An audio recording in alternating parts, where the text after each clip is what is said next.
अस्सलाम वालेकुम, सत श्री अकाल। मैं हरमीत सिंह और आप देख रहे हैं आपका अपना यूट्यूब चैनल। नाज़रीन, आज एतवार की सुबह, आप सबको सुबह खैर।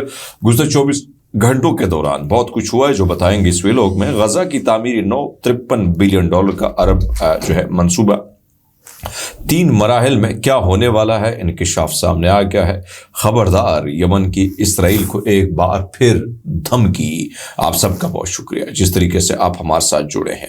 अक़वाम मुत्तहिदा में अरब लीग के मुस्तकिल नुमाइंदे सफ़ीर माजिद अब्दुल अजीज़ ने इंकशाफ किया है कि गजा की पट्टी की तामीर नौ के लिए एक जामिया अरब मंसूबा तश्कील दिया गया है जिसकी मजमूई लागत $53 बिलियन होगी। इस मंसूबे को 3 मराहल में मुकम्मल किया जाएगा और इसमें मिस्र भी अहम किरदार अदा करेगा। सफ़ीर माजिद अब्दुल अजीज़ ने अल अरबिया को दिए गए इंटरव्यू में बताया कि अमरीकी सदर डोनाल्ड ट्रंप की जानिब से गजा की शहरियों के इनखला की तजवीज़ का मुकाबला करने के लिए मंसूबा पेश किया गया है। 3 मराहल पर मुश्तमिल मंसूबा कुछ इस तरह होगा। पहले मरहले पर तकरीबन $20 बिलियन लागत आएगी, जिसमें मलबा हटाने और अर्जी रिहाइश गाहों की तामीर के लिए जो है वो बहाली का काम मुकम्मल किया जाएगा। दूसरे मरहले में गजा में बुनियादी ढांचे की तरक्की, सेहत, तालीम और मौसलाती निज़ाम को बेहतर बनाने पर तवज्जो दी जाएगी। मगरबी ममालिक भी इस तामीर नौ में हिस्सा लेगी ताकि मुस्तक़बिल में गजा की किसी भी तबाही से महफूज रखा जा सके। तीसरे मरहले में गजा की सियासी इस्तेहकाम को यकीनी बनाने के लिए फ़लस्तीनी अथॉरिटी को मुकम्मल कंट्रोल दिया जाएगा। फ़लस्तीनी अथॉरिटी के अंदर सियासी इस्लाहात और दाखिली मफाहमत पर जोर दिया जाएगा। सफ़ीर माजिद अब्दुल अजीज़ के मुताबिक 4 मार्च को कायरा में अरब रहनुमा एक हंगामी इजलास मुनक़िद करेंगे जिसमें गजा की तामीर नौ के इस मंसूबे पर तफसीली मशावरत होगी। इजलास में खित्ते की सूरत हाल, फ़लस्तीनी अथॉरिटी के किरदार और बैनुल अक़वामी बरादरी की शमूलियत पर भी गौर किया जाएगा। अरब रहनुमाओं के मुताबिक ये मंसूबा उस बात को यकीनी बनाएगा कि गजा में जो तामीर नौ होगी उसे दोबारा तबाह नहीं किया जाएगा। इसके लिए एक जामिया सिक्योरिटी और पॉलिसी फोरम वर्क तैयार किया जाएगा ताकि मुस्तक़बिल में किसी भी मुमकिन जारियत के जो है उसको महफूज बनाया जा सके। अब ये मामला तो है, इसमें कोई शक नहीं कि पेचीदा मामला है, और पेचीदा ये है कि जो फ़लस्तीनी अथॉरिटी, आपको पता है कि उसकी क्या औकात है। यानी गजा में अगर आपने देखा है कि वहाँ कई मुजाहिदीनों को गिरफ्तारी में तो फ़लस्तीनी अथॉरिटी का हाथ है। सो अब देखना ये कि क्या फ़लस्तीनी अथॉरिटी के उसूल चेंज किए जाएंगे, उनका किरदार थोड़ा सा मुख्तलिफ कर दिया जाएगा ताकि भाई साहब उन्होंने जो जुल्म ज़्यादती किए हैं क्या वो उसी तरह जुल्म ज़्यादती रखेंगे, क्या वो इसराइल के पेरोल पर उसी तरह काम करेगी या उनमें से कुछ तब्दीली होगी।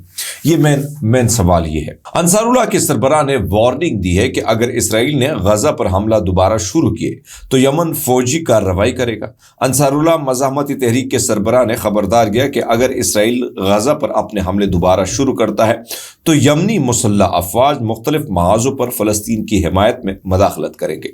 एक टेलीविज़न खिताब में अब्दुल मालिक अल होशी ने ख़ास तौर पर जिक्र किया कि तिल एबिब जो इसराइल के बड़े यानी ख़ास तौर पर यानी अगर देखा जाए जो इसराइल के बड़े इक़्तिसादी मराकज़ में से एक है और सबसे ज़्यादा आबादी वाला शहर है, यमनी हमलों का एक अहम हदफ होगा। उन्होंने सना से नशर होने वाली अपने खिताब में कहा कि अगर गजा में जंग दोबारा शुरू हुई तो यमन फौजी मुदाखलत करेगा और इसराइल के ज़ेर कब्ज़ा तमाम इलाकों पर हमला करेगा। तिल एबिब हमारा बुनियादी हदफ होगा। उन्होंने मजीद कहा कि यमन मुसलसल गजा जंगबंदी मुआहदे के नफाज पर नज़र रखे हुए है और ये देख रहा है कि सयूनी दुश्मन किस तरह अपनी जिम्मेदारियों से बचने की कोशिश कर रहा है।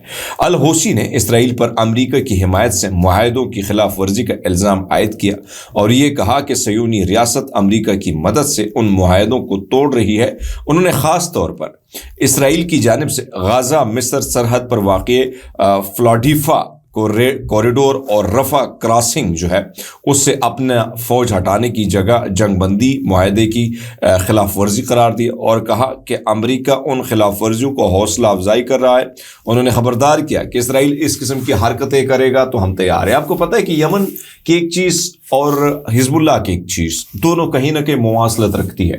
جب یہ دونوں وارننگ دیتے ہیں تو اس وارننگ میں یہ نہیں ہوتا کہ بھائی صاحب ہم جو ہے آپ کو کچھ نہیں کہیں گے، بلکہ ہم آپ کے ساتھ پھر وہ کریں گے جو ہم نے کہا ہے. یعنی بہت سارے لوگ تو دھمکیاں دے دیتے ہیں، بہت سارے ایسی چیزیں بول لیتے ہیں، لیکن حقیقت اس کے برعکس ہوتی ہے. امریکہ نے اسرائیل کو $3 بلین سے زیادہ کے گولہ بارود، بلڈوزر اور متعلقہ آلات کی فروخت کی منظوری دینے کا اعلان کیا.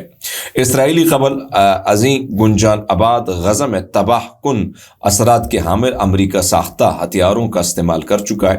امریکی ڈیفنس سیکیورٹی کو آپریشنل ایجنسی DSCA نے کا کہا ہے کہ امریکہ وزیر خارجہ مارکو روبیو نے جو ہے فروخت کے کاغذات پر دستخط کی.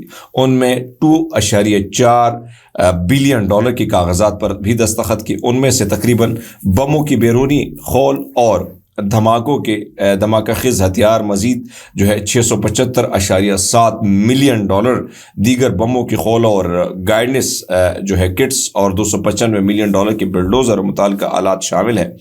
DSCA نے کہا کہ روبیو نے اس بات کا تعین اور تفصیلی جواز فراہم کیا ہے کہ ہنگامی صورتحال موجود ہے جس کے لیے امریکہ کے قومی سلامتی کے مفاد میں مذکورہ بالا دفاعی ساز و سامان اور خدمات کو اسرائیل کی فوری فروخت کی ضرورت ہے. اب ظاہری بات ہے، میں نے آپ کو پہلے ہی کہا تھا کہ بھائی صاحب ان کی صورتحال یہ ہے کہ یہ کبھی جو ہے اس سارے معاملے میں یہ ہمیشہ وہی کچھ کریں گے جس کا آپ کو بھی ڈر ہوتا ہے، ہمیں بھی ڈر ہوتا ہے، اور بلکہ ان کو یقین ہوتا ہے کہ بھائی صاحب اسرائیل کو ہم نے کس نہ کس طریقے سے سپورٹ کرنا ہے. اب بات کرتے ہیں فرانس کے پوپ کے حوالے سے. ان کے حوالے سے کوئی اچھی خبر نہیں ہے، اور بین الاقوامی خبر رسائی ادارے کی رپورٹ کے مطابق اس وقت ویٹیکن کا کہنا ہے کہ پوپ فرانس کو سانس لینے میں دشواری ہو رہی، کھانسی ہے، الٹیاں آ رہی ہیں، اور جس کی سبب ان کو وینٹیلیٹر پر منتقل کر دیا گیا ہے. 88 سالہ پوپ اپنے ہوش و حواس میں ہیں. رپورٹس میں یہ کہا گیا ہے کہ پوپ کو اضافی آکسیجن فراہم کی جا رہی ہے. ڈاکٹرز نے بتایا کہ 2 ہفتے سے زائد علاج کے باوجود پوپ کی صحت خراب ہونا تشویشناک ہے.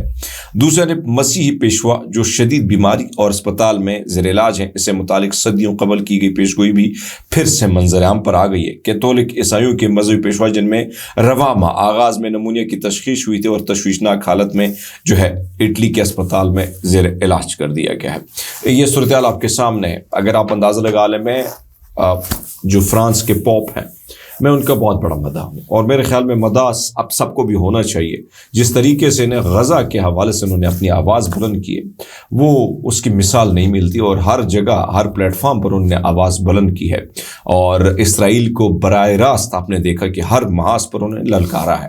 تو یہ بہت بڑی بات ہوتی ہے کہ ایسی سچویشن میں جب ایسی شخصیات دنیا میں ہوتے ہیں تو مظلوموں کو سہارا ملتا ہے کہ ہاں غیر مسلم صحیح لیکن ہمارے لیے آواز بلند کرتا ہے، ہمارے لیے آواز اٹھاتا ہے. تو ایسے لوگوں کی بے حد ضرورت ہے، پوری دنیا کو ضرورت ہے، اور خاص کر ان مظلوموں کو ضرورت ہے جو ہمیشہ ستائے ہوئے ہیں ظالم کے. دوستوں اپنا بہت سارا خیال رکھیے گا. بہت شکریہ.